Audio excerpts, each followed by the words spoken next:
Can we get clean and green for 3 laps? That's another question here, Joe, as the green flag is back out and Plank scoots away with the lead, but Porter right there with him. Plank has it into the corner by a hair and a little bit of contact in the middle because it's still just treacherous and bumpy there. Higbee's got a nice run for third. There's going to be a battle between him and the 84 cars. They might both be able to eat up the 45. Will we get back and get the white flag to end this one out?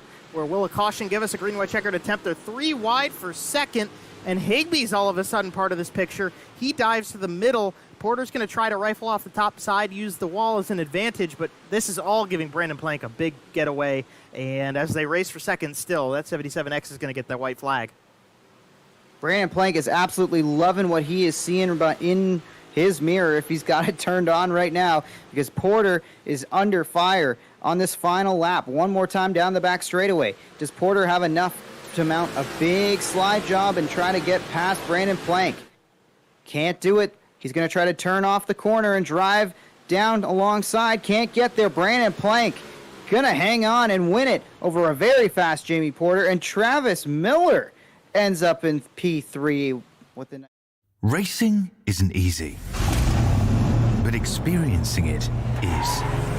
iRacing puts you in the driver's seat with the industry's leading sim racing game.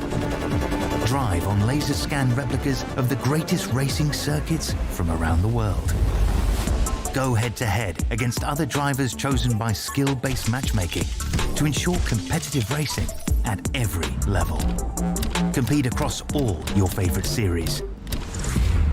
In officially licensed cars, engineered to deliver the most accurate driving experience possible.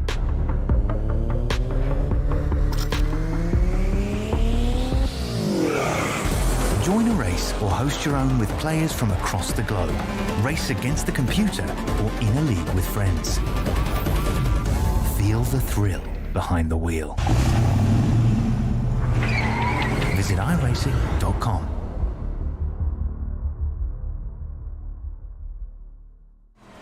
The dirt track at Charlotte, just on the other side of ZMAX Dragway and the 1.5-mile Charlotte Motor Speedway.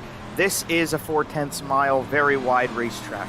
Going into the set of corners, if you have the space to go from wall to the bottom side of the racetrack each time, you really cut down on the distance and you have a really nice wide corner available to you. But as the night goes on, the track will work up towards the top, and that will come into play at the top side where you can really rifle along the very long corners and keep a nice little angle so that you have maximum horsepower and maximum momentum going through the turns.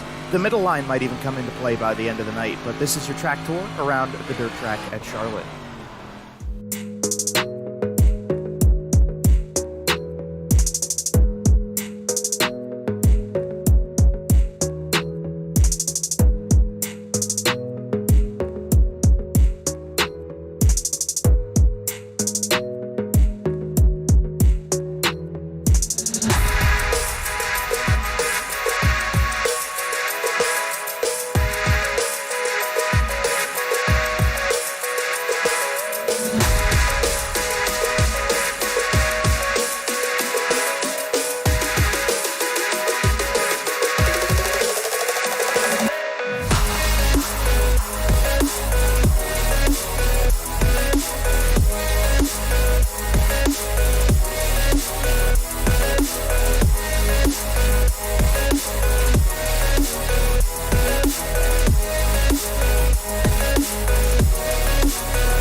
They're lined up. Can we get clean and green for 3 laps? That's another question here, Joe. As the green flag is back out and Plank scoots away with the lead, but Porter right there with him. Plank has it into the corner by a hair and a little bit of contact in the middle because it's still just treacherous and bumpy there. Higbee's got a nice run for third. There's going to be a battle between him and the 84 cars. They might both be able to eat up the 45. Will we get back and get the white flag to end this one out?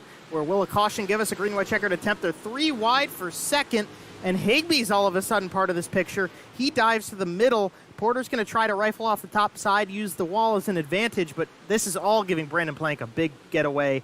And as they race for second still, that 77X is going to get that white flag. Brandon Plank is absolutely loving what he is seeing in his mirror if he's got it turned on right now, because Porter is under fire on this final lap. One more time down the back straightaway. Does Porter have enough to mount a big slide job and try to get past Brandon Plank? Can't do it. He's going to try to turn off the corner and drive down alongside. Can't get there. Brandon Plank going to hang on and win it over a very fast Jamie Porter, and Travis Miller ends up in P3.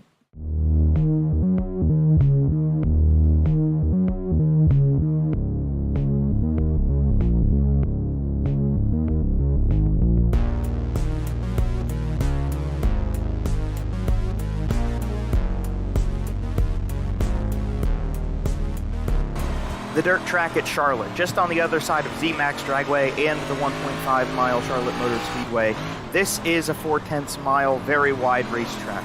Going into the set of corners, if you have the space to go from wall to the bottom side of the racetrack each time, you really cut down on the distance and you have a really nice wide corner available to you. But as the night goes on, the track will work up towards the top, and that will come into play at the top side where you can really rifle along the very long corners and keep a nice little angle so that you have maximum horsepower and maximum momentum going through the turns. The middle line might even come into play by the end of the night, but this is your track tour around the dirt track at Charlotte.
last week, it was Brandon Plank versus Jamie Porter, weighing heavily in the favor of the former, which took another dominant sixth win of the season for that 77X car.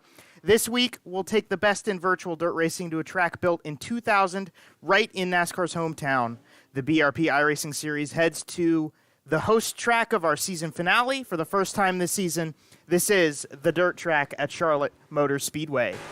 Welcome to Charlotte, North Carolina, virtually live here with us on BRPtv. I'm Joe Donahue, joined as always by my lovely partner in crime, Jonathan Howe, as we get set to cover the Fast Lane Landscaping 75 for you via YouTube. This season is escaping us a little bit, Jonathan. We're running out of time to pile up the championship points, and it's becoming especially crucial with how tight the fight is at the top of the board. Yeah, Joe, you mentioned that tight fight at the top of the board, and I gotta say, it's going to be hard for anybody to really stretch anything out. Looking over the separations, 3 points back to second place, Cody Higbee. Jamie Porter is our championship leader right now. Ryan Beagle's only 4 points back. Gavin Isley's only 6 points back. Brandon Plank, 16 back. Travis Miller, 30 points back, but we think he's not really going for the points. And Matt DeRitter just under 60 points back. So there's not a lot of room to go and run away from anybody in this competition, especially with the lack of separation between drivers like Porter, Higbee, Beagle, Isley, Plank this season.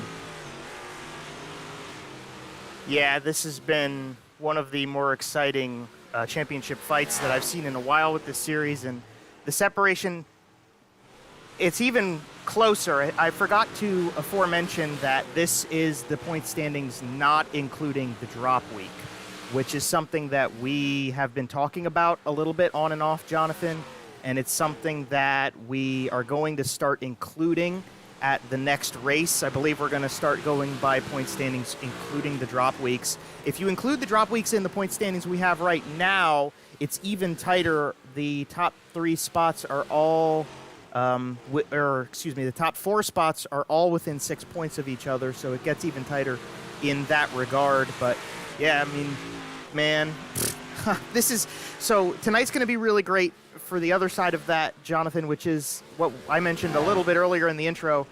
This championship fight, this all is going to come down to the wire at the finale, and the finale is at this racetrack. So does that feed into, are we going to see the drivers have a little bit of a different strategy, or does it maybe put a little bit more pressure on them?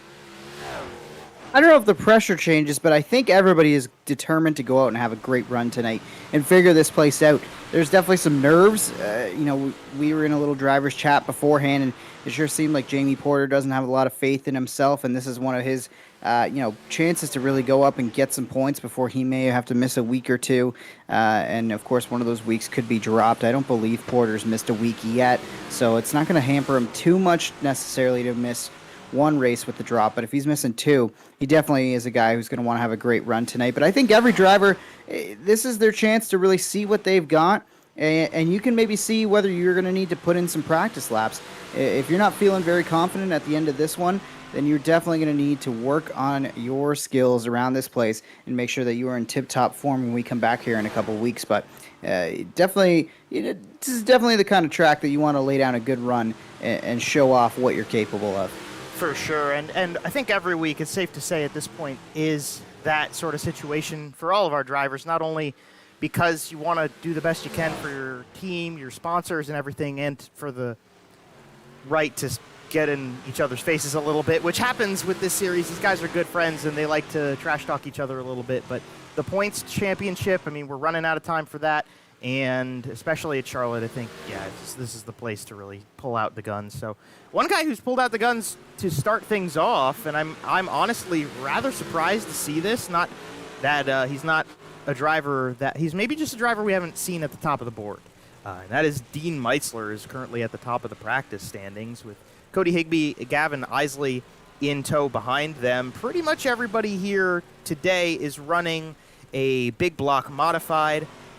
The 3 that are not are Tyler Joshimbowski, Brandon Plank is in a small block, and Pat Reiser is in a small block. So those are the 3. Everybody else here tonight in the big blocks, as we say every week. Jonathan, that's usually a good factor in the ending of the race. It's something that really changes the strategy of each night and the season.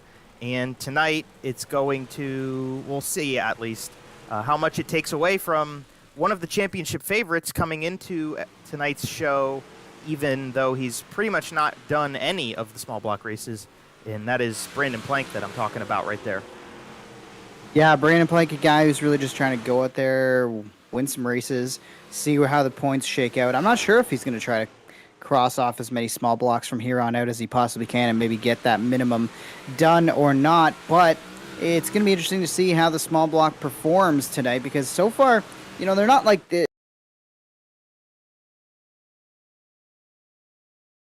We are seeing, you know, something I like to look at, you know, anytime I'm analyzing any kind of motorsports, if I have the ability to see average lap times over a specific time, whether it be 5 lap, 10 lap, 20 lap averages, that's where I really put my stock in, who's at the top of those particular charts.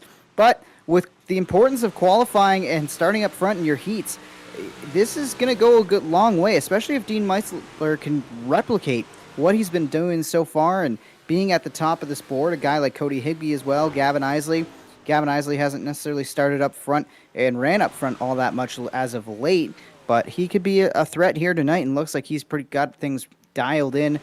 Jeff Sharp, another name who we don't necessarily see at the top. They're just some good to see some good faces, new faces, who haven't necessarily had the results to speak of, Joe, at the top of this board so far. Yeah, and we've talked about some of those guys who've in the middle of the season really gotten things together, and some of the guys who have had their ups and downs. I'm curious, Jonathan, from your standpoint as somebody who does commentary in the real world with your local tracks, and especially at Merrittville. You know, in my experience in central Pennsylvania as a race fan, there are guys who are always at the top, but every once in a while you get somebody different who's going to come in and have a really good night. And I'm curious if you could kind of elaborate from your own perspective. Does this series, in your mind, does it shake things up a little more often than what we normally see or what you normally see out at your local dirt tracks, or is it kind of par for the course in terms of, you know, somebody winning a race or getting a top 3 that normally isn't in that picture? I don't want to take away from the drivers when I say that, but you know what I mean. No, I totally get that, and I think it really is series dependent. Turning my attention to my local track at Merrittville Speedway in the sportsman class, we have some veterans like James Friesen, who's been doing it forever. Cody McPherson, Mr. Dirt this year, he had one of the most dominant years I think I've seen in my short time covering racing, and from those I talked to, it sure seems like Cody McPherson was one of the dominant drivers. But that didn't mean there weren't other drivers coming up and stealing wins and maybe just hitting on things. And the other thing, too, is track position can be really key at a dirt track. If it's a one-lane racetrack or it just doesn't get worked in the way where there's good passing, that's where you see the importance of a quick lap time and a good starting spot in a heat, like what we're seeing right now with Dean Meitzler, and hope maybe Dean can continue on into qualifying time and heat time. But it really, really depends on the racing surface, what kind of winners you get. There's always going to be, your local goats who can really show that they are the best drivers right now and dominate regardless of what the track looks like. I think of a guy like Ryan Beagle and one of his main rivals, his frenemy in Dave Bailey. Those two guys really seem to have the Hoosier stock, the what we call Hoosier stock, but the street stock class locked down no matter what track they go to and what kind of track Merrittville or any other track is presenting. But for me, I think this series goes to show the importance of running quick early in the night and getting up at the front of the pack, and that's something that can happen even at your local dirt track. I like that. I would agree with that explanation. I think that it kind of feeds into what I see as well, for the most part, in the sprint car world at least, which is pretty different than the modifieds and pretty different than getting on iRacing and going out to qualify by yourself every week like we do here, which it is time to go do here at the Fast Lane Landscaping 75. You see Ryan Beagle on your screen in the 84 car. He's rolling out to try to take the fast time. It would be, if he could get it, it would be his second fast qualifying run of the season. Guy we're used to seeing get this is Tyler Joshimbowski, also Cody Higbee. Those two have the most. They have 3 apiece so far this season. So Ryan Beagle's going to get his time started up. We are set with 21 for tonight's racing action, unless we get a very late entry, which I do not expect we will get. So there's Ryan Beagle going to finish off his first lap time. And then top of the board is Matt DeRitter, actually. Yeah, good to see Matt jump to the top of the board. You mentioned Josh Shimbeski. He's a driver, I believe, correct me if I'm wrong here, Joe, but he is in the small block tonight, so I don't expect to see Josh Shimbeski necessarily at the top of the board, but will be interesting to see where Josh Shimbeski and some of the other guys in the small blocks shake out. But DeRitter's still hanging on to that top spot. Beagle, Isley, Sharp, and Meitzler up there in the top 5, so they haven't really dropped off too much in terms of their practice times. Looking over it, I think Meitzler is only about a 10th off of what he ran as his quick time, and same for I believe, maybe a little bit less than that actually for some of the others, as we see more laps click off. Impressive jump up for Jamie Porter. He's up to 7th, and Dirk Gardine up in 6th there as well. There are some new names kind of shaking out throughout the top 10 right now. Even my pal TC's in the top 10 in speed. And just as I say that, he gets the bump from, I believe, Pachelski knocked him down a spot. Yeah, it's a tough break for him. But we got plenty of time left in the night for TC to get up there again. I know Travis has been really getting hyped up about some of the performances he's had so far this season, because he's really started to get the hang of iRacing and get the hang of the modifieds. He's a sprint car guy in the real world. He's sort of more of a sprint car guy in the virtual world as well. As we didn't actually catch this, Travis Miller running a special colorless machine tonight, all white and black for him. So him and Meitzler are going to be a little bit tricky to go between, but not a great lap time for Travis either. For a guy who's trying to avoid the championship and go for wins, qualifying 14th, not really that hot. No, not necessarily. Kind of surprising, some of the names that are a little bit further down the list that we're seeing, honestly. Cody Higbee, though, one of the guys you mentioned, who is pretty much always a favorite for quick time. He rules the roost at the top right now. In fast time over DeRitter, Beagle, Isley, Sharp, Meitzler, Dean Reynolds, Jamie Porter, Alan Slate, and Tyler Pachelski are top 10 on speed, and we'll be getting ready for heats right now, Joe. Yes, let's do it. All right, first starting grid of the night coming to us live here, and we will begin on, we're seeing, I didn't get them on the track before I pulled that up, so let's go from the track side area. I got a little ahead of myself on the timing and scoring there. So Cody Higbee is on the pole. Gavin Isley will start to his outside in car number 18. And we got Dean Reynolds pulling out a new look. I think that's a car he's run with this series last year. And then to his outside will be the 21P of Tyler Pachelski. Liam Daniels and Adam Hilton will make up row number 3. And then Dylan Davidson in the Kramer Williamson throwback number 73 that we had for him when we went to Pennsylvania. He was a little busy with his real-world stuff, so he's going to bring it down to Charlotte and race it for the first of 3 heat races tonight, Jonathan, 8 laps apiece. You know what I'm seeing, Joe, that I'm liking?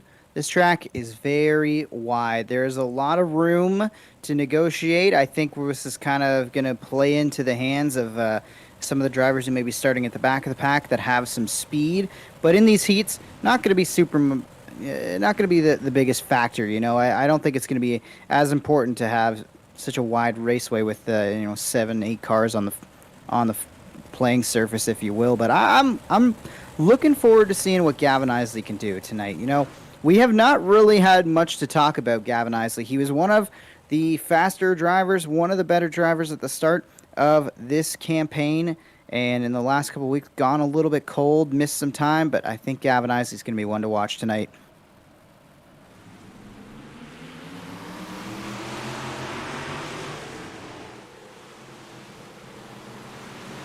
Good start there from Higbee up on the bottom. As I say, Isley trying to find a way to make the pass on the outside, side by side for the first lap, and Gavin Isley really in control of things.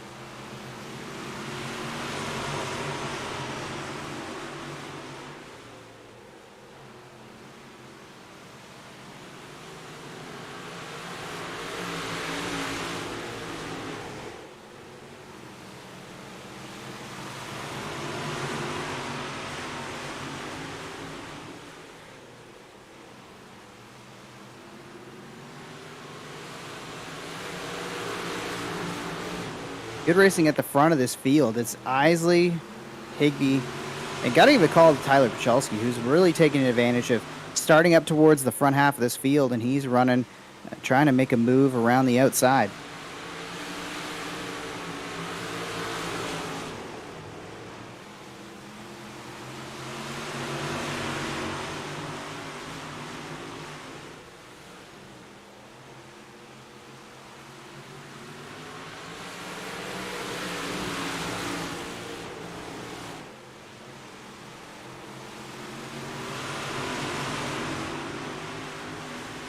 Isley, Higby, Pachelski all at the front of this one.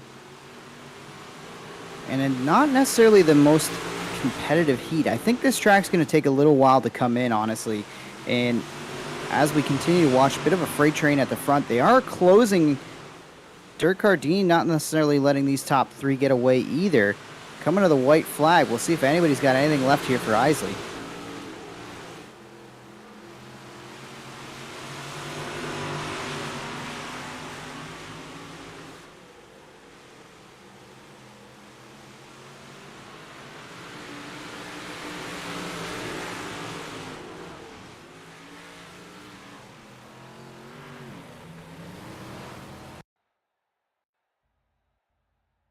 Gavin Isley, your winner in that one, as we're battling through a couple mic issues and fighting through on this broadcast. That's all right. Getting ready to roll with heat number 2 here in a moment. It's going to be DeRitter, Sharp, Jamie Porter, my pal Travis Cunningham lining up 4th. Travis Miller starts 5th. We'll get you those bottom 3 in a moment.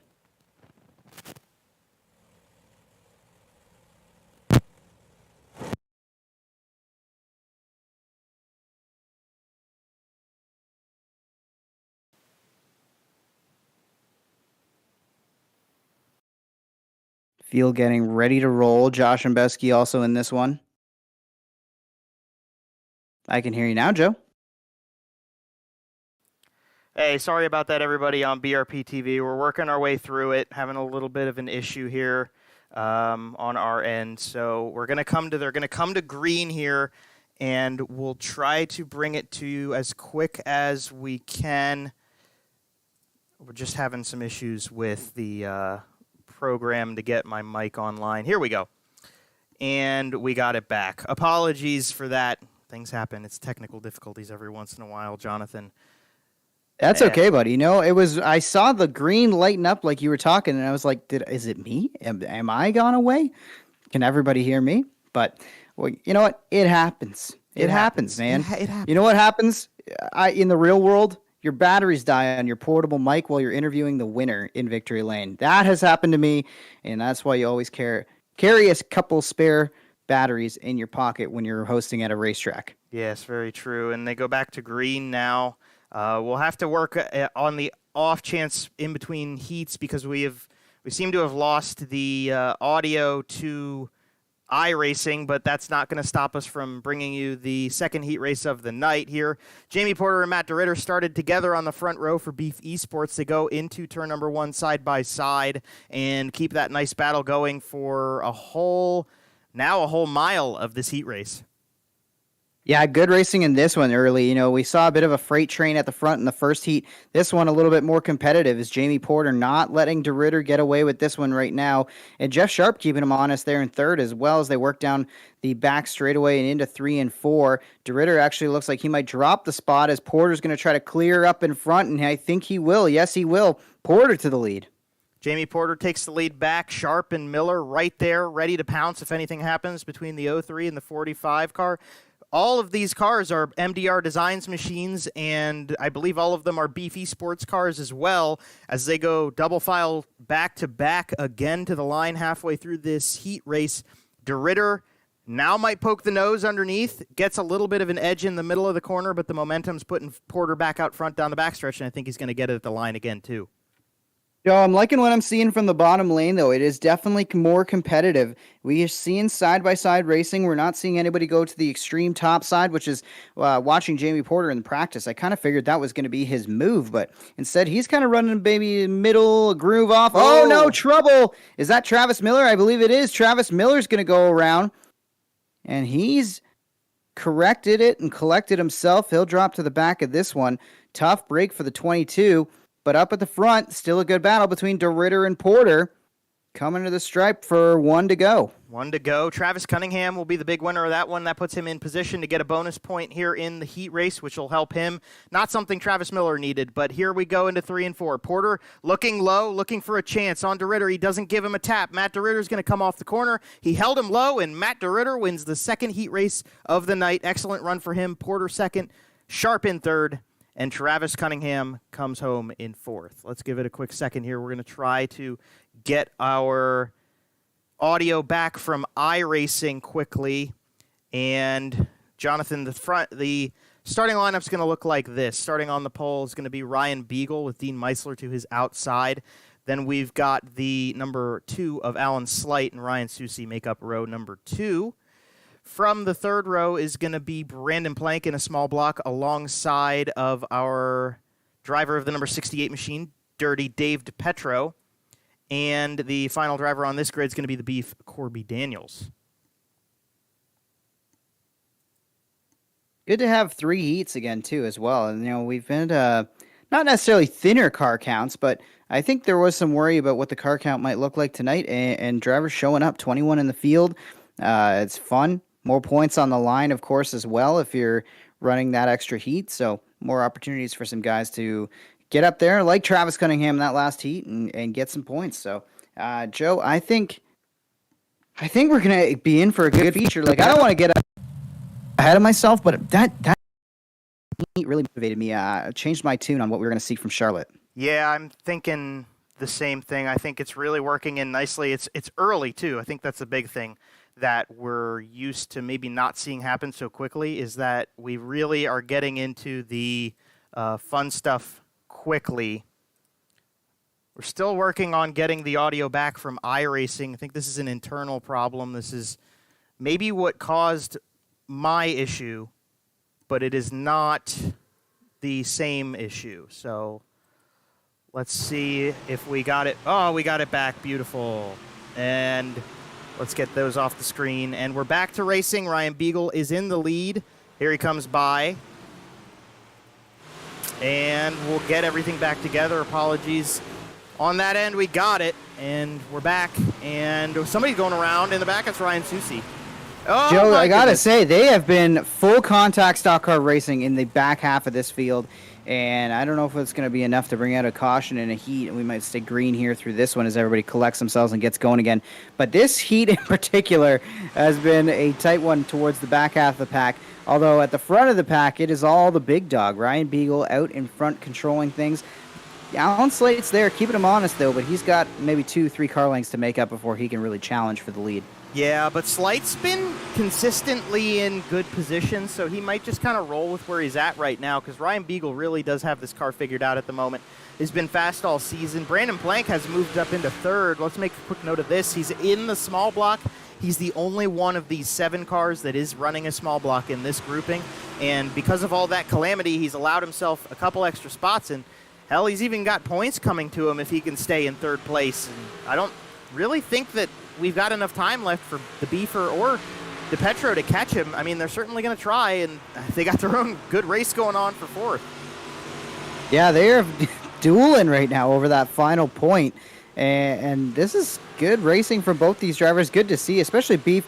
Good to see Beefer up in the fight for something, He does a great job running this league. I'm sure sometimes he wishes he ran a little better in the races himself, but you know what? He's doing a great job here tonight so far, and we'll see if he can continue that momentum, that mojo into what is going to be, I think, a great feature. Again, not necessarily as competitive, but this one was a bit more of a scrambled race, and Ryan Beagle is really taking advantage of the scramble and enjoying not having any particular pressure from behind. He ends up with the win over Alan Slate and Brandon Plank. Yeah, and the calamity went on the track for the drivers and off the track with the broadcast there a bit. But we got through it. Beagle, Slight, Plank, DiPetro, that's the top 4 at the end of the third heat race of the night, and it moves us over to the 5 minutes of warm-up, which will begin and commence for the drivers to work in the track a little bit and get ready for 75 laps of racing with the fast lane Landscaping 75. Here at Charlotte, we're going to take a quick moment and step aside just so we can confirm these technical difficulties are out and away before we begin the feature race. So don't go anywhere. We will be right back at you here on BRPtv.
And we'll bring you back here. We have confirmed that we are going to be safe to bring you the Fast Lane Landscaping 75. On the flip side of the warm-up session that we've started, we're about 3 minutes away from the end of it. Dean Reynolds and Ryan Susi have put up the fastest lap so far, Jonathan. And, I mean, do we talk about Brandon Plank with the small block, or do we not? Because it's just all falling in line for him. We talk about, especially Ryan Beagle, this guy. Absolutely stellar with the small block. Very consistent, very good races. He's been doing everything he needs to do to win that championship, right? But Brandon Plank, while he's missed a couple weeks, he really comes out and wins a lot of races. And while we're not maybe expecting him to get a small block win tonight, he's in really good starting spot area that he might have a really good shot at putting together a good run and challenging what Ryan Beagle's been doing so far this season, too. Brandon Plank's going to be underpowered tonight, but he's not going to be under-talented, Joe. I mean, this guy, he really has got the iRacing game figured out, and give him some track position. Again, do I expect to see Brandon Plank on a podium? No, I think there's got to be three guys in this field who are very hungry, who are running big blocks tonight, who can find themselves at the front of this field. But would I be surprised to see Brandon Plank in the top 10? Absolutely not. No, not with how far up he's going to start in this field. Again, his lap times are suffering a little bit. Like right now, he's only posted a 19th fastest time in this warm-up. That's going to be a problem, going to be a factor. But if anybody's got the talent to overcome that disadvantage, it's Brandon Plank. So we'll see what the field offers. I think, I keep seeing Cody Higbee at the front and top of these charts. I think we're in for a Higbee, Isley, and Beagle duel. I think it's those three drivers who have been quietly very consistent. Maybe they get a podium here and there, but ultimately I think those three are the drivers to watch, and our winner is going to come from either Beagle, Isley, or Higbee. Is that, if you had to call a shot on the top three, is that who you're putting your money on? Absolutely, yeah. I'm going on whatever betting app will choose to sponsor us, and I'm placing a solid wager down on those three all to be in the top three. Now we ought to get them going. That would be kind of fun. Have like a BRP fantasy league going of some sorts for people to put a little bit of a wager on a weekly basis. That might be a fun way to keep things going with all of these guys in the grid too, because I know a lot of these guys do have their own sort of not a betting fantasy league, but they have their own fantasy leagues out there. So yeah, there's definitely been a lot of talk. I think Miller and TC and Beefer and a couple other guys. I think Porter's in it. There's a couple guys who are running a little mini fantasy league for dirt racing. But as a guy who won $10 betting Kyle Busch yesterday, I will say, if there's fantasy involved, I think I may or may not have the advantage. I'm not gonna pat myself on the back too much, but when it comes to motorsports, I feel like I should be the bookie. Maybe, yeah. I mean, hey, I got some of that bookie blood in me. I've had some family members from the New York White Plains area, let's just say. So Oh, Lord. Oh, I knew a bookie. That's aside the point. You know a guy who knows a guy. She was a woman. She was my she was not one to mess with. All right. Speaking of not wanting to mess with, what we don't want to mess with is the procession of the Fast Lane Landscaping 75. So we're going to bring you the starting lineup. We'll just read it real quick off the screen here because we are just making sure the technical difficulties stay away from us. We don't want that bad juju anymore. Your pole sitter is going to be Gavin Isley in car number 18. He will start to the inside of Matt DeRitter in the MDR Designs 03. Starting the second row off is Ryan Beagle alongside Cody Higby, two people that Mr. Howe's calling the shots on tonight.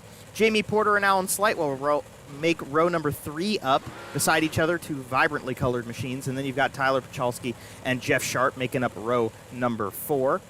The inside of the 5th row starts with the first small block on the grid. Brandon Plank in the 77X will start to the side of Dirt Car Dean Reynolds. And then it's going to be Travis Cunningham in car number 90 and Dirty Dave DePetro in the 68 machine making up row 6. Dylan Davidson barely makes it in to get his starting spot, get out of the pits and onto the grid. That 73 car will roll off 13th, and to 14th on the grid is going to be the 88T of Tyler Joshimbowski. We got the Beef, Corby Daniel, starting 15th to the inside of the 3A. That's the Roar Logistics car of Adam Hilton. And then starting off at the tail end of this grid, the Teach Pat Reiser in the Joe Barnes machine. And Dean Meitzler will start to the outside of him in car number 49. He's right there. The car that looks just like his is behind him. Liam Daniels starts on the inside of row 10 in the 71 car, and then you've got Travis Miller, a.k.a. the Thriller, a.k.a. the Dragon Slayer, in an all-white and black version of his Garden City machine. Ryan Susi is not the guy we would have expected to start alone in row 11, but he is the guy who will go from shotgun on the field tonight, Jonathan. So they're getting ready for the green flag. The pace truck pulls off. I'll hand them to you. You get to call the start of our 75-lap feature tonight.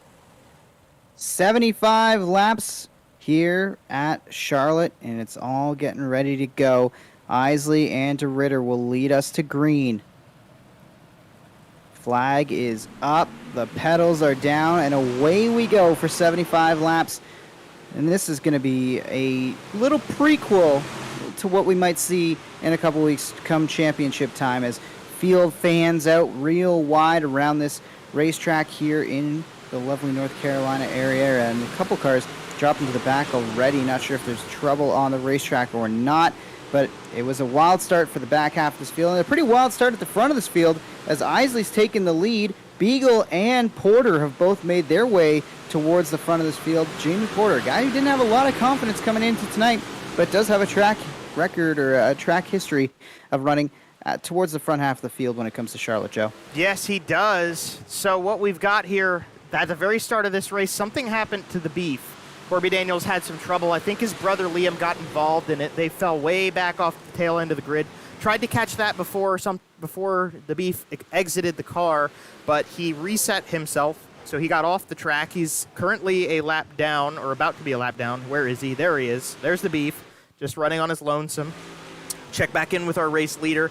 So it did sort itself out at the front. No trouble for anybody up there. Gavin Isley leads the way over Mr. Beagle, and the big dog goes to the outside with Jamie Porter now giving him a little bit of pressure. And to the inside, the 45 is going to take the lead on, or not the lead, rather. He takes second back down there. And does it stick to get through the next set of corners? No, it does not. So it's going to go right back to the 84 car.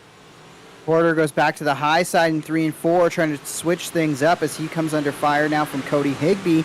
Higby looked fast throughout the night, and he's running up towards the front half of the field. He could be one of those challengers, but Joe, you know, I commented that I liked what I saw from the bottom lane, so should it really be a surprise to any of us that Gavin Isley, a guy who you so affectionately refer to as the catfish, well, as I say that, he goes to the high side of the racetrack, but Gavin Isley loves a good bottom lane when he can use it, and he once again is finding something up on the high side, and he's coming under fire from the big dog. So maybe it's time to make a push to the inside, Gavin.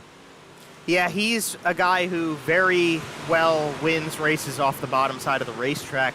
I actually wonder, maybe, is he trying to, like, work the top or try to convince everybody to work the top and leave the bottom a little bit nicer. I don't know. I mean, it depends on if he's running mirrors or not too, because these guys, when we do these races, some of them do not run mirrors because obviously dirt modifieds don't have mirrors, but some of them do just because it's a video game. It gives you the opportunity to do so. And maybe if Isley doesn't know that the guys are working the bottom well, he won't try anything.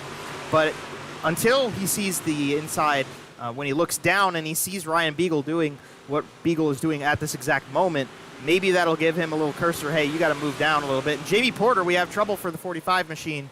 He disappeared, and he's back. So we're having some connection issues for our third-place car right now. Third place car, but still up there even after the connection issue, so we'll keep an eye on that, see if that affects Jamie at all later in the race. Meanwhile, Beefer's going to go a lap down here as it looks like Isley working the high side. I'm not sure what is going on with this racetrack, Joe. I didn't expect to see everybody move up so fast to the high side, but they definitely seem to have all migrated up there, and I'm a little bit surprised, but maybe I shouldn't be, because this series really has been about knocking down the boards around a lot of the racetracks that we've run at. I just thought maybe Charlotte might offer something a little bit different, but so far it's still a top-driven racetrack, but a long way to go in this one. Yeah, I'm surprised we're already 15 laps into this race. It went pretty quick to get here, but we still got 60 turns around this 4/10 mile circuit. Kind of an interesting thing, Jonathan. I wanted to touch on it at some point, is we got a yellow, and maybe we'll come back to that topic in a second. Adam Hilton brings us the caution here, so we'll get a replay back and try to see what happened to the number 3A car that caused this whole pause. And this is going to be an interesting one for you, Jonathan, to break down a little bit for us. Yeah, it looks like he's running the high side here, kind of on his own. Nobody immediately in front of him. Almost wonder if maybe he jumps the cushion here and starts to ride the wall. And that's pretty much exactly what happens here, Joe. And goes for a wild ride and almost kind of corrects it, brings it back down, but instead ends up on his lid, and we end up under yellow for that one. Tough break for Adam Hilton, who's been steadily building a lot of momentum and maybe not necessarily threatening for a championship, but he's definitely a factor in the points in this one. This has been a great series and a great season for Adam Hilton. We'll see if he's able to recover from this. Looks like still in the pits, so not sure if he's going to be able to rejoin us here or not, Joe. I don't know if we're going to get him back before the green.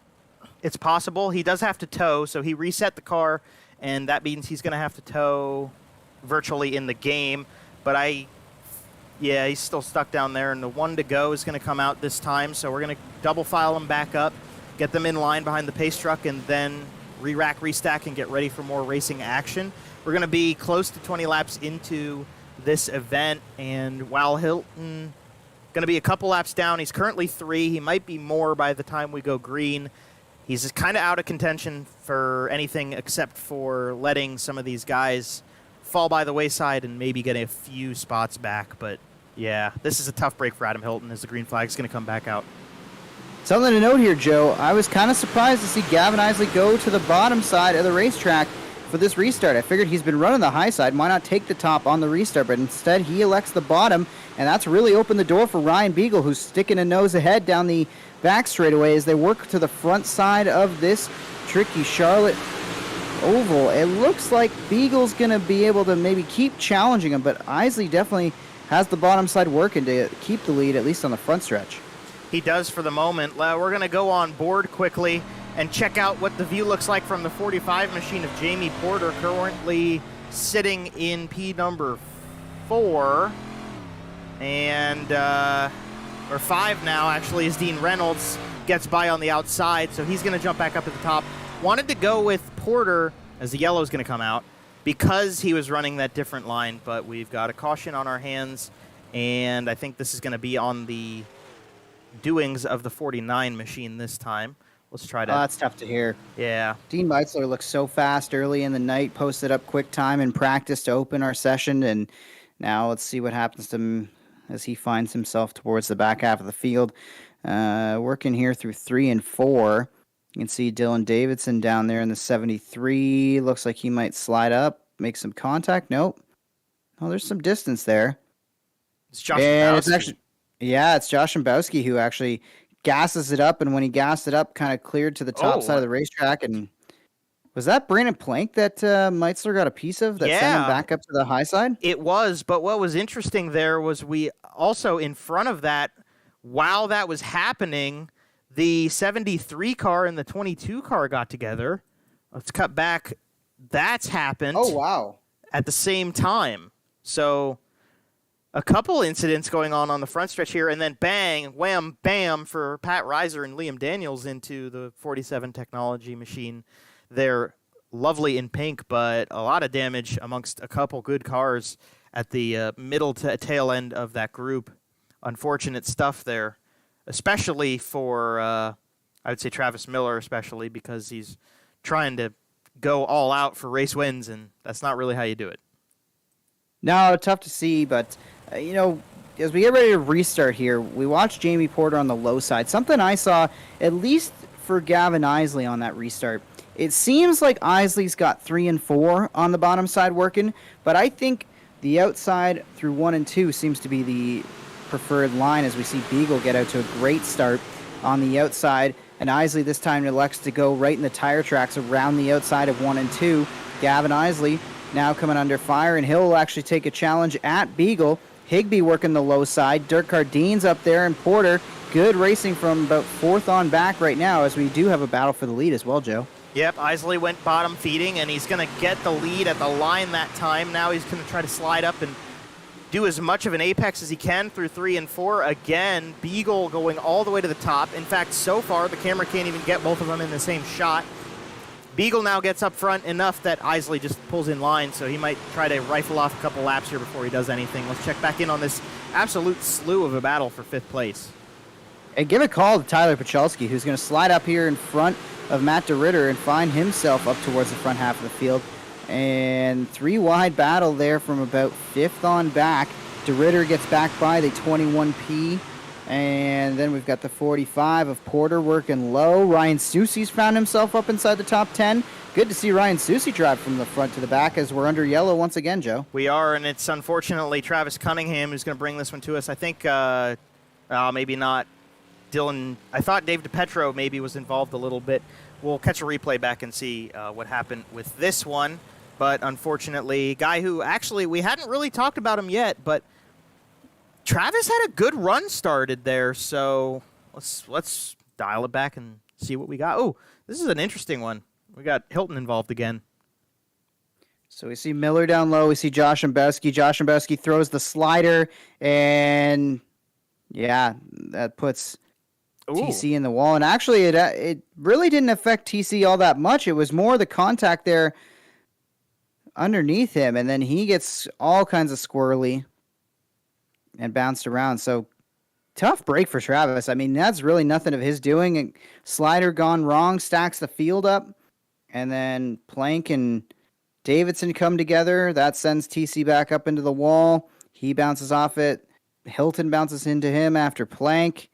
Just a tough go all around, as it is close quarters racing at the back half of this field. Yeah, but honestly, a good job at the very end of that from TC for avoiding flipping upside down, because that would have been a straight shot into the pits and a tow, which is what we saw Adam Hilton do already tonight, and that's a pretty good way to write off your evening. So fortunately for TC, he does not have to do that. He will stay on the lead lap. They will line up to get the green flag back again. Unfortunately for Brandon Plank, we were hyping him up to get a good run in with the small block. That caused him to fall way back again, and he's just inside the top 20 of 21 cars, being 19th at the moment. Not so hot, but plenty of time left to turn things around. Yeah, plenty of time left in this one. Plenty of time for somebody to get up there and challenge Ryan Beagle. And right now it's Dean Reynolds who's showing the way on the outside. He's trying to take second away from Gavin Isley. Beagle, the big dog, out in front, running at the front of this pack, leading them through 1 and 2 down the back straightaway. Isley working the bottom side. Higbee's down low. And where is Ryan Soucy coming from? This man has been shot out of a cannon, driven through the field, and within 30 laps, or just over 30 laps, he finds himself inside the top 5. Jonathan, I don't think in the history of this series we have ever had somebody win a race from last on the grid, but that is what Ryan Susi very well, I do not want to jinx him. He really is in a good spot to maybe be the first person to ever do that with the BRP iRacing series. He's in a good spot right now, running behind Dean Reynolds, who somehow is just good at the weird tracks. I mean, he was a rock star at Williams Grove, and he's rocking socks here at Charlotte, too, which is just a wide track and kind of a very odd kind of technical, different than your standard technical dirt track.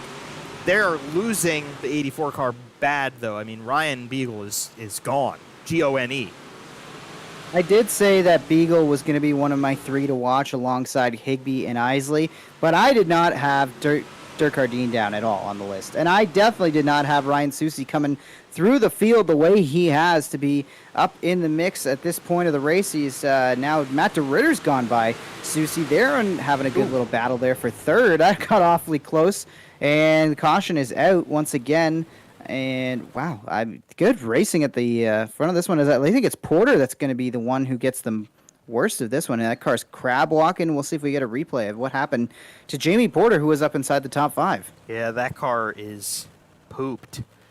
Let's get a replay back. We'll see what happened to the 45 car. He's going to go into, it's going to be into turn 3 that this happens. So we saw Porter do this at Port Royal. He is so good at the top side. Oh, and he's the one actually who might have given DeRitter an opportunity at Susi, because he gives a little bit of a tag to the 38 car, and then he's going to go 3 wide with Slight and Pachalski. He gets that right rear up a little bit. Pachalski, something happened to Pachalski that put him up there. Yeah, wow. Yeah, that was Pachalski. I'm not really sure. I'd like to see that one again, honestly, Joe, to see if we can see what drove Pachalski up there. You know, I almost wonder if he didn't see him, if he didn't know, but yeah, definitely right here you'll see Porter gets a great run and great drive through the middle, and it looks like Susi's car not handling as good. He slides up, he has to kind of lift, get out of the gas, and he gets a little tag from Porter. Porter respectfully lifts off, and then we'll see what happens here. It's Pachalski touching wheels there with Slight, and that drives Pachalski up the track and just nowhere for Porter to go. And he's just kind of an innocent bystander in that one. Yeah, that's what happened there. I want to get it back to live, Jonathan, here, but from that breakdown, I think, yeah, definitely a bystander for Jamie Porter. Yeah, that's just one of them racing deals, you know. You can't really fault anybody. We see some more racing deals going on behind. Jeff Sharp is going to get fully turned now as he has been hooked. Oh, he's flying through the air. This is not good. That is not good for Jeff Sharp as Josh and Besky and he get together, and we're under yellow once again in this one. And that one, we actually had a great angle of, Joe. That was fun to catch a race or catch an incident in the race like that from an inside camera. Yeah, we'll play it back in slow-mo, even though we got it in live time. So Jeff Sharp here behind Pachalski, and beside Josh Imbowski. Josh Imbowski has been involved in almost every single incident we've had so far, actually. Pretty much every yellow has had the 88T involved in some way. He just gives too much love to the 28 car in the rear end, and up and over, and nowhere for Liam Daniels to go. The 28 goes up into the wall, upside down. Really nowhere for Liam to go, and a lot of damage to that 28. Yeah, that's tough to see. Hate to see that for Jeff Sharp, who was fast early in the night and not doing a bad job under race conditions, but tough break for Jeff Sharp and Josh Imbowski. Again, I said this track was wide, Joe, but apparently the drivers did not get the memo, as they are using every single inch and running out of inches. Yeah, they have run out of inches a couple times. Josh Imbowski has had a night and a half. Jamie Porter, he's had a night and a half. Liam Daniels, unfortunately, involved in that one. Not too much damage for that guy, but he's going to have to go to the tag the tail for being involved in the accident. This has really just let Ryan Beagle, Dean Reynolds, and Ryan Susi breathe a little bit and get a couple of the laps ticked away here. We're going to be under 30 to go when we get the restart. I think we might go single file this time just because of how quickly we had the accident after the restart. So that might be a different opportunity for the 79 car to get around Beagle. We'll have to wait and see. Higbee's in the picture. Higbee's right. Oh, we do. I guess we are going double file, but Higbee's right there too. And honestly, I love where he's starting. If I'm Cody Higbee, I am absolutely fired up to be on the outside, the way the outside has performed so far. Green flag back in the air. Beagle gets the jump on Reynolds. Reynolds tries to clear up in front of Higbee. Higbee looks like he gave him a little bit of a break there, as I'm not 100% sure that Reynolds was fully clear when he slid himself up there. But regardless, he settles into second. Then it's Susie working the middle groove through 3 and 4 and trying to advance his way forward from last, like you said, on the grid. And we're having a little bit of a connection issue for Dave DePetro at the back end of the grid, so we'll kind of try to keep an eye on if that escalates into anything more severe. Right now, Ryan Beagle's got a very easy lead over Dean Reynolds, and Ryan Susie's running in the tire tracks of the 79 car, but nothing anybody can do to touch the big dog right now. One thing that we do see, though, Matt DeRitter's putting a little bit of a battle up for 4th place.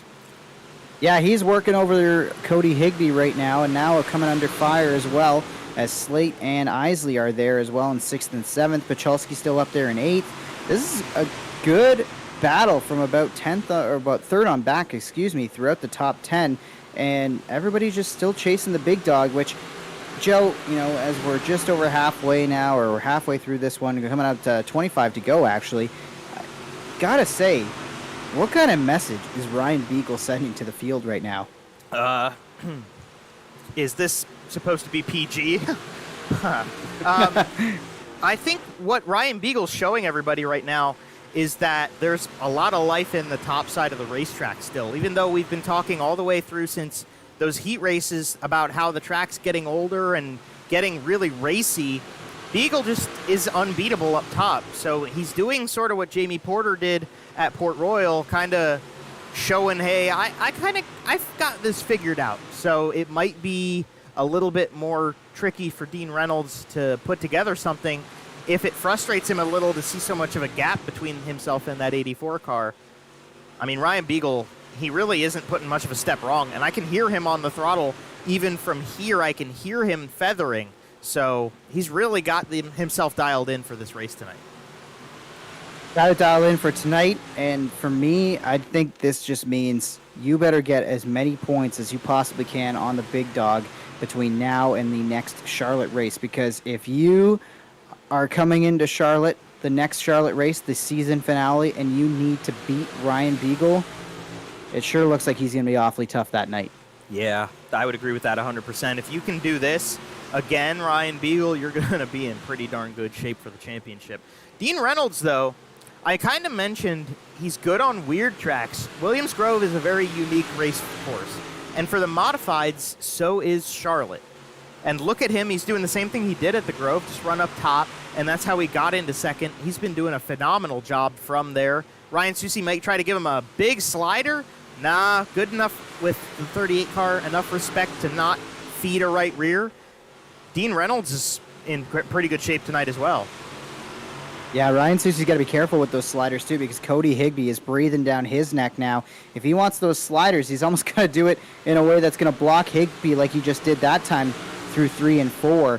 Good racing at the front half of the field as they continue to try and chase Ryan Beagle. I almost wonder if Cody Higbee's got something for him.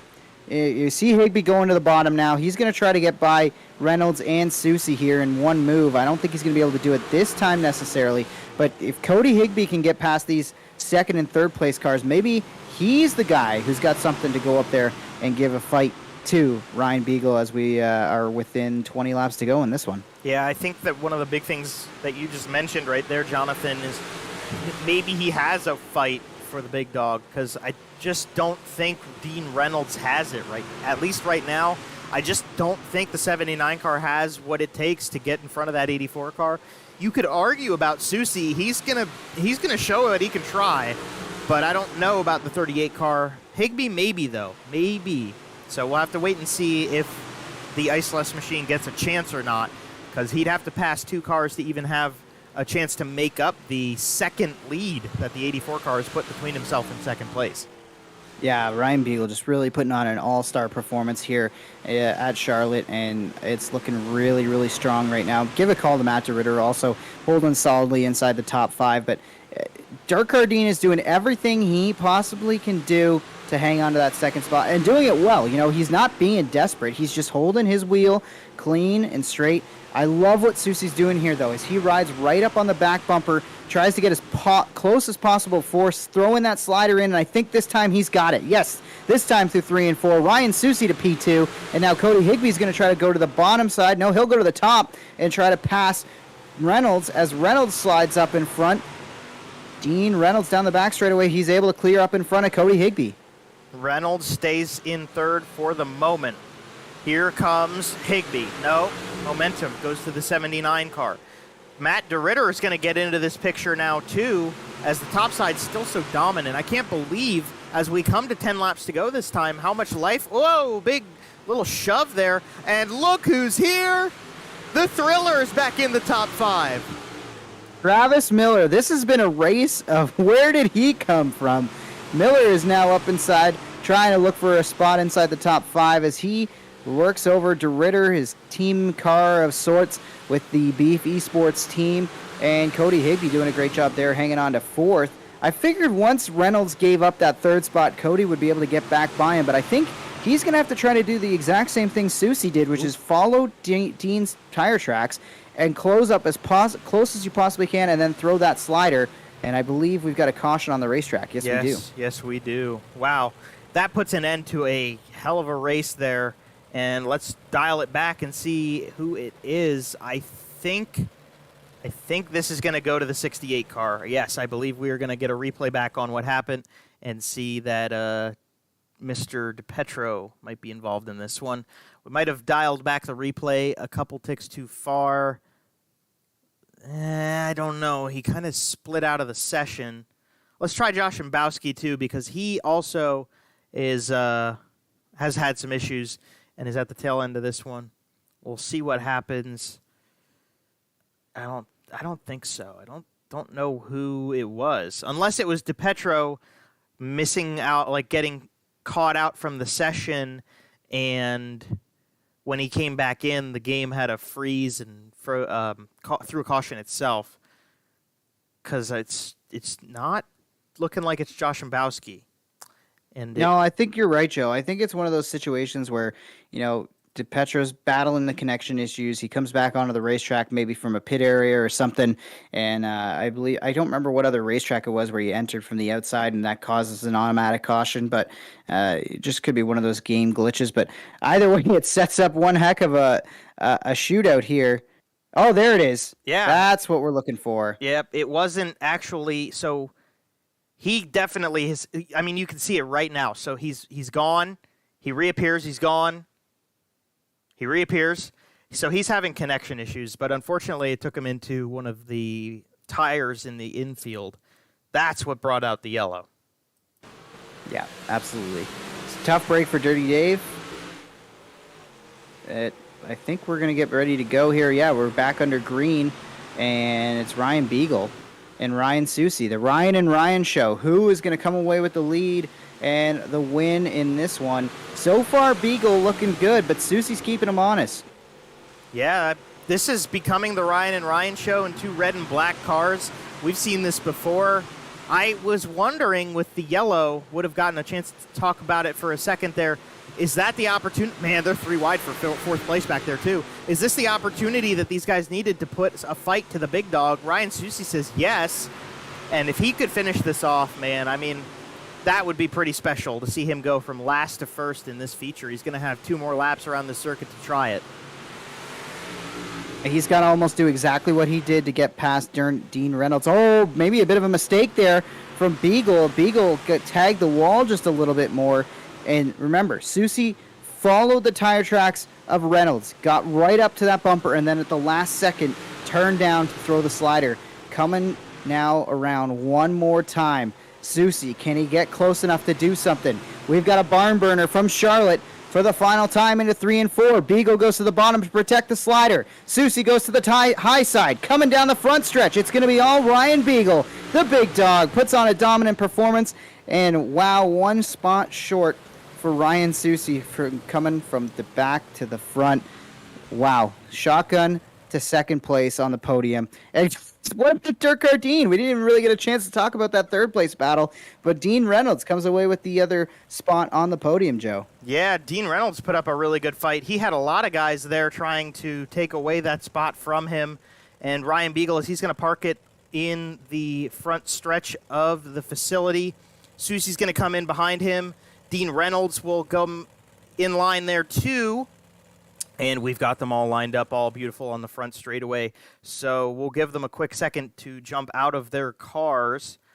But that was a great race for third place. We unfortunately had to miss because we had an absolutely stellar run for the two Ryans to get the race win here. So we'll give them a quick second. Jonathan, I think we're going to get them to you. Yes, so we give him a minute to get out of the car. Let's bring the race winner down here. I'm going to hand him to you, Jonathan. It's Ryan Beagle. Ryan Beagle, it's Jonathan Howe up in the booth. You got a copy? I do. Congratulations, my friend, on a very stellar performance here tonight in Charlotte. Just talk to us about the drive and how comfortable you were feeling, because you looked pretty comfortable at the front of this pack. Yeah, we kind of got out front there at the right time when it seemed like the top was the only groove that was working, and just kind of held our own up there. And I got kind of nervous there at the end with Susie behind me, but I didn't give it away. So yeah, you didn't give it away. You held on to it. You know, you never really dropped lower than third, and this one ended up finishing first after 54 laps led. Just talk to us about how much confidence you feel in the championship. You know, you're towards the front half of the pack in terms of points, and now you got to win at the track that's going to close out this season. Yeah, I don't know. I don't really have a lot of confidence. I didn't have a lot of confidence tonight. I usually don't run very good here, but I don't know. I think we got some tracks I like coming up, so maybe we'll be all right. That could be trouble for the rest of this field. Ryan Beagle, the big dog, gets the win in Charlotte. Who do you want to thank for the drive here tonight, Mr. 84? Just everybody puts this on. You guys in the booth. I might as well thank my sponsors: Ackland Insurance, APC Auto Parts, and RK Automotive. Cheers. That's Ryan Beagle, your winner tonight from Charlotte, sending a message to the rest of the field that he is the man to beat come championship time. Yeah, he is Mr. Consistent, who's now got 2 race wins this season. And now we're going to bring in and talk to a guy who should have maybe had his second as well. Ryan Susie, holy cow, what a run you put together to start this race off. Yeah, it was probably more my own fault for being so bad and I kind of got wrecked in the heat, but starting, I don't know, 20th or whatever didn't help, but it was a fun race. I don't know if I trashed Miller or he trashed me and ran in the back. I don't know. Regardless, Travis is a good buddy of mine and hated that he got wrecked and had to come back from the tail. I'll have to watch it and see if it was all my fault. And if it was, I guess I'll buy him a beer this weekend or something. But it was fun. Beagle was good. Dino, me and him ran pretty clean with each other, giving each other lots of room, and everybody else seemed to have a pretty clean race. Place is cool. I always love racing with these guys and having fun on Mondays. Well, you're giving big ups to Travis Miller for the run he put together to get back up to the front, but you started last, dude. I mean, you really rocked it to get up front, and when you got up front, you stayed there too. Talk about how do you read the track, and how do you pass 20 cars on a track like this? Well, it was pretty early. I noticed top side dominant in 1 and 2. There really wasn't any other options there, so I tried to. Whatever I did, I tried to always make sure I could get back to the top right away in 1 and 2. And then through 3 and 4, I found a nice kind of slider line. You have to go so far out and forward to hit the grip off of the corner. But I could cut most of the corner out on entry into 3 by going low to the middle and then kind of run into it. And I was eating guys up there, and a couple times that's kind of what got me in trouble with Trav, because I thought I had him fully cleared, but apparently I didn't. So it's just when the track widens out like that and kind of develops some characteristics, you kind of just got to play around and look for grip. And I found it, and nobody else was really taking advantage of it.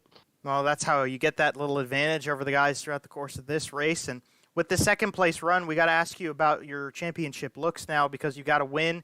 You've got the second place, but it could start running close on the small blocks. So are we going to see you kind of get a little more aggressive with those and try to make up the time, or do you think you're going to stick with those big blocks and try to keep getting these podiums?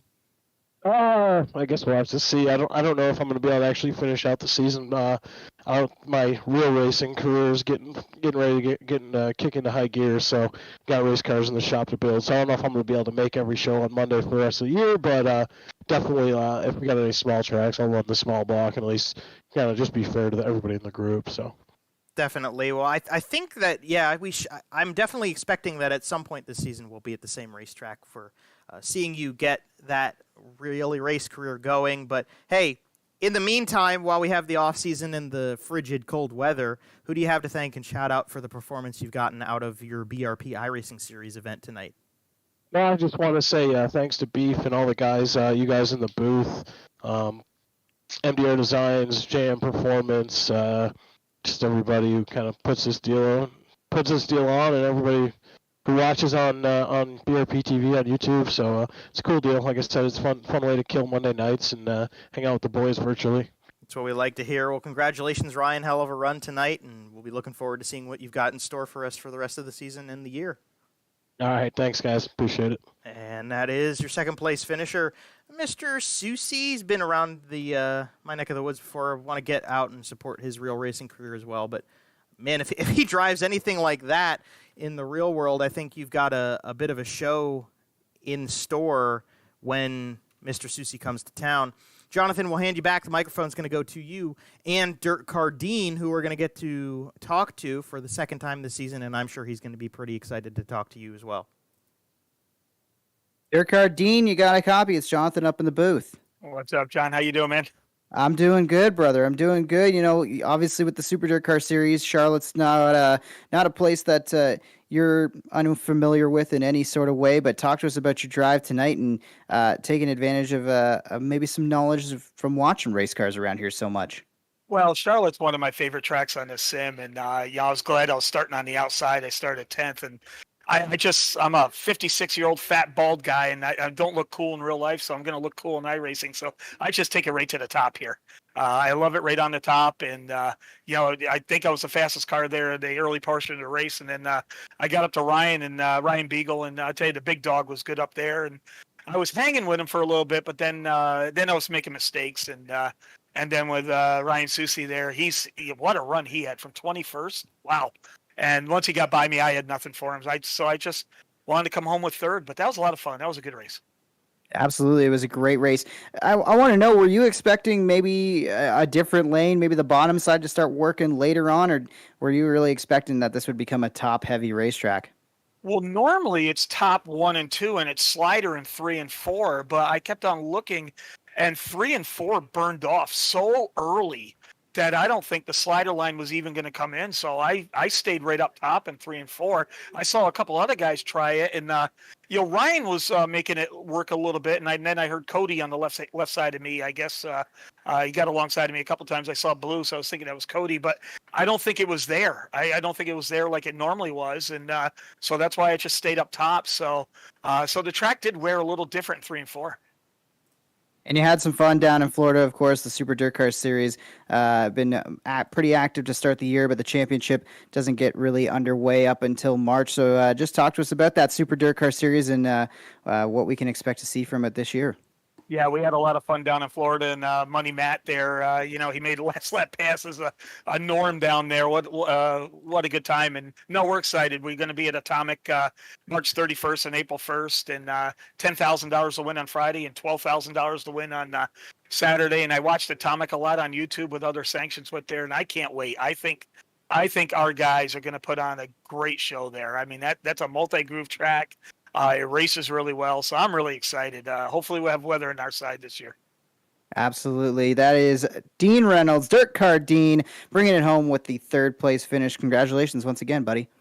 Thanks, man, and thanks to BRPtv and Beef and Matt for once again a really good league, and just glad I made back for the bad luck I had last week. So this feels better. Absolutely, brother. Absolutely. Take care. Dean Reynolds bringing home the quality third place finish, Joe. I got to say, there's few people who are happier to be on a podium than Dirt Car Dean. This was just a great night of racing in general. We had a great battle for the lead at the end, set up by a bit of a 9-lap shootout at the end, I think we got in. So just all around, if this is what Charlotte's going to offer us as a season finale in a couple of weeks, I think we're in for a treat. Yeah, man, I agree with that 100%. And I really want to give some credit to Dean because he broke it down to a science, the way the track worked in. And it's amazing to hear somebody talk about a video game like that. You know, I mean, racing simulator, video game, whatever you want to call iRacing. Dean knows his stuff, and it showed with the run he had tonight. He talked about Atomic. Man, I'm jealous. I would love to go to Atomic. That's a great racetrack. He's so right. We should get Atomic in iRacing. Wink, wink, hint, hint. But, yeah, great race. I agree with you 100%, Jonathan. Whoever put Charlotte as the finale for this season, man, they're probably pretty smart and good-looking because they made a good pick, man. All right, well, let's get those unofficial results of the first endeavor we have at Charlotte from this season on the board. Ryan Beagle and Ryan Susi made it the Ryan and Ryan show up front. They're first and second. Dirk Hardeen ends up P3. Cody Higbee very close to a podium, but just a little bit short in the 97. He finishes fourth. The thriller, Travis Miller, he was thrilling for sure because he fought his way all the way back up to fifth place after a couple bits of calamity for himself, beating Matt DeRitter to that top five, but Matt's going to come home P6. Very solid run for the 03 car. Gavin Isley, honestly, I mean, he was up front for a long time, so seventh place he might be poking himself in the tail a little bit for, but still not too bad. It's okay championship points. Tyler Pachalski gets himself his second top 10 of the season, so that's pretty solid for him. And Brandon Plank, he got ninth with the small block, so wow, very good run for the 77X car. Alan Slight going to round out the top 10 with a pretty solid performance of his own, and that's the first half of the grid. Taking a look at who came home 11th, Jamie Porter, after that that tough incident running up towards the front half of the field, settles for 11th. Dean Meitzler was fast early in the night, ends up 12th. Adam Hilton, we also saw him have some issues on the racetrack. He ends up 13th. Travis Cunningham, another driver involved in the incident, but all these guys able to stay on the lead lap, which is nice to see, and they're competing right up until the end of this one. Pat Reiser, 15th. Tyler Joshambowski, no stranger to trouble tonight. He ends up 16th. Corby Daniels, the Beef, ends up 17th, beating his little brother Liam Daniels for 18th. Dylan Davidson ends up 19th, and Jeff Sharp, 20th, 2 laps down, and rounding out the field of 21 cars. Who am I missing here, Joe? Yeah, I should know, and I can't remember who. We had a car go out early, and am I thinking Dirty Dave ends up 21st? Sir. That's the one. Dirty Dave ends up 31st. Unfortunately, Mr. DePetro had some poor luck tonight. I think that was out of his doing, though, because it seemed like it was connection issues the whole way through. So we pulled back this replay here of cars, but they're not going very quick. So that was kind of, I guess, a good way to end it off because it sums up the event from maybe the midpoint of the race. Wasn't, we had a lot of back-to-back yellows. It happens every once in a while. We had our own fair share of difficulties on my end here with the broadcast tonight, Jonathan. I really tried to keep up with things on the racetrack as it went because there was a lot going on, and it would have been hard to keep up with if everything was running on all 4 cylinders tonight because we had racing, really good racing, all the way through the field tonight. Yeah, you know what, Joe? Things happen. We battle through it. We've had a pretty good season so far and been able to avoid a lot of technical issues for especially me complicating the setup. I mean, I don't even have iRacing, Joe. You got to stream this to me. Every time my experiences are of playing iRacing, it's going to somebody else's house. So one of these days, I'll have some room. I'll set up an iRacing setup, and maybe I'll be driving in the BRPtv, and maybe somehow I'll be calling the race from my seat. I don't think that's going to happen anytime soon, but you never know what might happen. And you never know what might happen by the time we get back to Charlotte to wrap up this year. But before we get there, we got more than a few races left on the calendar to get through, Joe. Yeah, so we are within 6. So we'll have 5 races before we come back to the finale. Next week, we go to Lernerville, which we haven't seen since the second race of the season. Then we'll go to Volusia, which we haven't seen since the first race of the season. We'll visit Fairbury for the first time. Then we'll go to Knoxville again. We'll hit Eldora, which will be our first and only appearance there. And then we come back to this beautiful 4/10 mile facility. Well, one thing I didn't throw into the broadcast yet, Jonathan, they call this a 4/10 mile track, right? Well, 4/10, you can simplify that to 2/5. So it's a 2/5 mile track. Yeah, but 410s just sound better because, 410 sprint cars. Yeah, well, 410 sprint cars are the optimal dirt car. That's just my humble opinion, but I digress. I don't know about that. I will admit my bias growing up in central Pennsylvania, but nonetheless.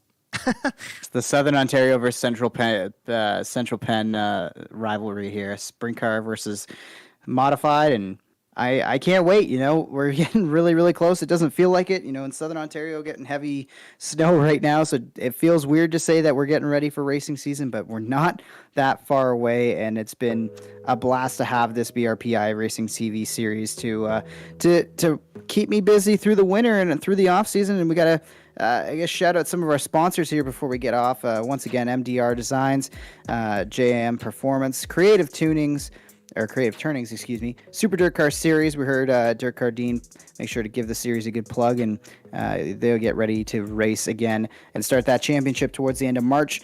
Dig Race Products, BRPtv, 47 Technology, Russ King Racing in Ohio and Western Pennsylvania. Shout out to all of them. And, of course, the Southern Ontario Dirt Show podcast. I guess I should plug my own thing, Joe. And don't forget, man, the Fast Lane Landscaping 75, that's Richie Pereira's deal. Unfortunately, he was unable to join us tonight, but he is a big part of this series, and we appreciate him tons for that. So go hit him up and see what Fast Lane Landscaping can do for you. That's our group. Yeah, we got to get in all of our buddies. We really appreciate everybody coming along for the ride tonight with the show from Charlotte, and it's been a good time. Any final words from you, Jonathan, before we wrap things up? Nothing's really coming to mind except for watch out for Beagle, man. Ryan Beagle, he really could be the guy who sets up to run away with this thing. Jamie Porter had a tough night at the top of the standings. Cody Higbee was up there, but of course lost some ground to Ryan Beagle. Gavin Isley lost ground tonight, so I think the big dog is definitely going to be the one to at least have control over how this championship is going to be decided, especially with his strong run tonight. I think that's a great analysis of our run tonight, and I'm going to wait for the end of the season and hold you accountable for that call. This has been a heck of a night on the racetrack. We've had some really great stuff going on between all of our big block modified drivers here with the BRP iRacing series. Only 3 of them brought the small block, so I'll feel comfortable saying that tonight. We appreciate everybody coming along for the ride on BRPtv. Hit the subscribe button and the bell icon notification. When you hit the bell icon, it tells you, YouTube will send you a notification that we go live on a weekly basis. So if you hit that bell, it will tell you, you get a little reminder when we hit the live button on Lernerville next week. That might be a really great thing if you maybe lose that link every once in a while. Dad. Just throw him under the bus there quick before we set off. But no, seriously, we appreciate everybody coming along for the ride. Tonight wasn't perfect, but next week will be, because it will be Lernerville. We love Lernerville, and we love the way we race these cars there. So please, please, please mark your calendar and be set to come back. We're going to have an excellent show for you next week, and we're getting ever closer to that championship run. So on behalf of Jonathan Howe in the booth beside me, the Beef, Corby Daniels, and Matt DeRitter for putting on the show, all of our partners, all of our drivers, all of our sponsors, and all of our viewers, thank you for being here with us on your wonderful Monday night. Stay warm, and we'll see you guys next time.